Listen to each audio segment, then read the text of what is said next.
Dear students, most welcome today in English Prose for class 12th और आज का chapter है the home coming. This is the fourth chapter of your syllabus. बच्चों ये पाठ लिखा गया है कवि, लेखक, संपादक रविन्द्रनाथ टैगोर के द्वारा, जो एक बंगाली पोइट और लेखक भी थे. उन्होंने बहुत सी कविताएं, नाटक सभी कुछ लिखा और उनको 1913 में नोबेल प्राइज मिला था साहित्य के लिए. और ये पाठ जो है होम कमिंग बिल्कुल उपयुक्त है, क्योंकि देखते हैं कि किस प्रकार से उन्होंने इस टाइटल को अपना उपयुक्त सिद्ध किया है. आइए शुरू करते हैं आज का पाठ. The title home coming is appropriate. बिल्कुल सही है ये टाइटल. फटिक है सिवरल डिफरेंट क्रॉस रोड. फटिक को कई दौरों से गुजरना पड़ता है इन द स्टोरी, इस कहानी में. दैट इन्वॉल्व कमिंग होम, जिसका अर्थ होता है कि घर में आना, बोथ सिम्बॉलिकली एंड लिटरली. मतलब सिम्बॉलिकली प्रतीकात्मक रूप में भी और शाब्दिक रूप में. The first homecoming Phatik experiences, पहला घर को आना जो उसका फटिक को अनुभव होता है, is at the beginning of the story, मतलब कहानी के आरंभ में ही. हिज यंगर ब्रदर, उनका जो छोटा भाई था, फेवर्ड भी था, बहुत प्रिय भी था, was injured in a scuffle. Injured जो उसे चोट लग जाती है स्कफल, हाथापाई में. एंड रैन होम, और वो घर चला आता है. टू टाटल, शिकायत करने के लिए. टू देयर मदर, अपनी माँ से. फटिक डिलेज, फटिक देर हो जाती है फटिक को. रिटर्निंग होम, घर लौटते हुए. बिकॉज ही नोज, क्योंकि वह जानता था. That he will face N unjust punishment, क्योंकि कोई ना कोई उसको पनिशमेंट जरूर मिलेगा. When he finally goes home, however, he has the opportunity to go to another home. जब उसे अंत में घर जाना ही था, वो जाता है, फिर भी he has the opportunity, उसे अवसर मिलता है to go to another home, दूसरे घर. His uncle पिसंबर, उसके मामा जी पिसंबर जिनका नाम था, offers to take him to Calcutta, उसको कलकत्ता ले जाने के लिए उसको प्रस्ताव करते हैं. Where he will be educated, जहाँ पर उसकी शिक्षा होगी. And live with his cousins, और अपने मामा के ममेरे भाइयों के साथ वो रहेगा. फटिक इज़ वेरी एक्साइटेड, फटिक बहुत उत्तेजित हो जाता है टू गो, जाने के लिए. एंड इवन मेक्स पीस, और बड़ा शांत भी हो जाता है विद हिज ब्रदर, अपने भाई के साथ. माखन, तो भाई, उसके भाई का नाम क्या था बच्चों? माखन. फॉर द फर्स्ट टाइम, पहले समय. When he gives him his treasured goods, जब वो अपने जितनी भी इकट्ठे किए हुए सामान थे सब अपने छोटे भाई को प्यार से दे देता है कि वो तो भाई घूमने जा रहा है. और आगे चलते हैं. The home coming was another disappointment. अब दूसरा होम कमिंग, पहले वो अपने घर आता है तब एक होम कमिंग हुई आपकी, फिर वो अपने मामा के यहाँ आता है तो वो भी उसकी होम कमिंग हुई. वॉज अनदर डिसअपॉइंटमेंट, फिर निराशा थी. दो यद्यप Phatik was excited to go to Calcutta, Phatik तो कलकत्ता जाने के लिए बहुत ही उत्तेजित था.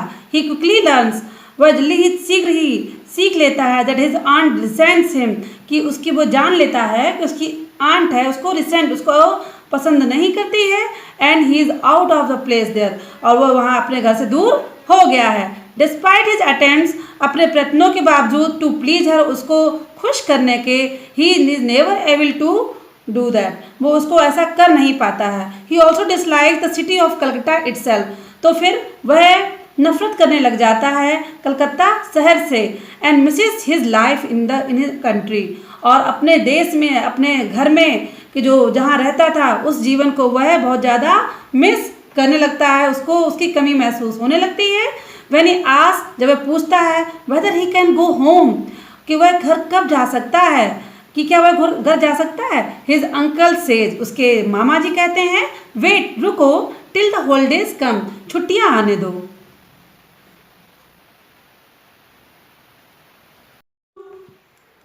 तीसरी होम कमिंग फटिक की तब होती है जब two policeman offers return him to his uncle's home, उसके मामा के घर उसको वापस लेकर आते हैं. आफ्टर ही रन अवे, जब वह भाग गया था वह पकड़ कर उसको मामा घर लेके आते हैं. तो बच्चों it is his third home coming, ये उसकी तीसरी होम कमिंग होती, घर वापस आना.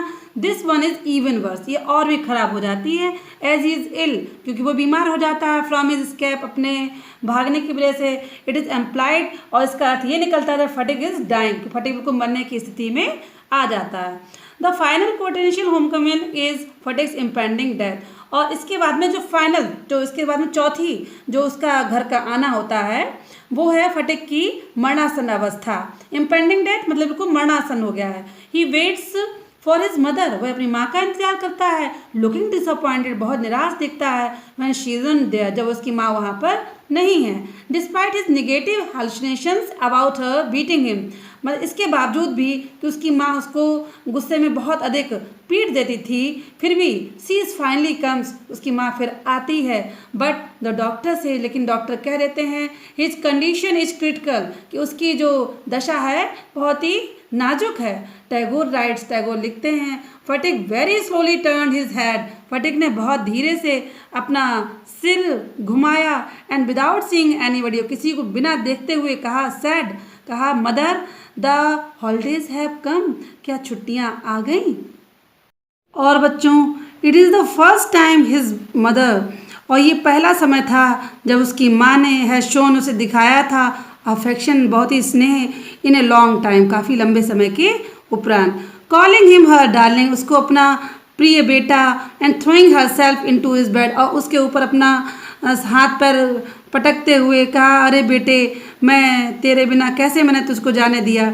इस प्रकार से ये कहानी का दुखांत तो होता है, लेकिन दुखांत के साथ साथ ये सुखांत भी होता है, क्योंकि माँ बेटे दोनों के अंदर प्रेम जो उमड़ता है वो वास्तव में बहुत ही प्रशंसनीय होता है और सभी लोगों के लिए बहुत ही स्मरणीय भी होता है। बच्चों इस पाठ को आप अध्ययन कर लें, ये अभी इसका सार है, और इस पाठ को टेक्स्ट रूप में आपको नेक्स्ट वीडियो में मिलेगा। आप चैनल को सब्सक्राइब कर लें और आपको अपना पढ़ाई जारी रखें। Okay, good bye.